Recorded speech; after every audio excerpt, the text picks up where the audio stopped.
Hello বন্ধুরা, কেমন আছো সবাই? শীতের আমেজে কেমন কাটছে তোমাদের দিন? আমার কিন্তু ভালোই কাটছে। তারপর বলো, কেমন আছো তোমরা? নিশ্চয়ই খুব ভালো আছো। আরও ভালো রাখবার জন্য নিয়ে চলে এসেছি একটি সুন্দর ভিডিও। এবারে আমি লাগিয়েছি সাদা চন্দ্রমল্লিকা। অনেক দিনের ইচ্ছে ছিল। প্রথম যখন ছাদ বাগান করা শুরু করি, আমি শুরুই করেছিলাম সাদা চন্দ্রমল্লিকা দিয়ে। সেইবার এত ভালো ফুল হয়েছিল যে বলার কথা নয়। এবারেও হয়েছে, তার ব্যতিক্রম নয়। কিন্তু এবারে পরিচর্যাটা একটু কম হয়েছে।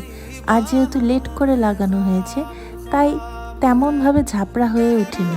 তবে যা হয়েছে মন খুশি করে দেওয়ার মতো। তাই ভাবলাম তোমাদের সাথেও শেয়ার করি আমার খুশির কিছুটা মুহূর্ত। কেমন লাগছে তোমাদের এই ফুলগুলি?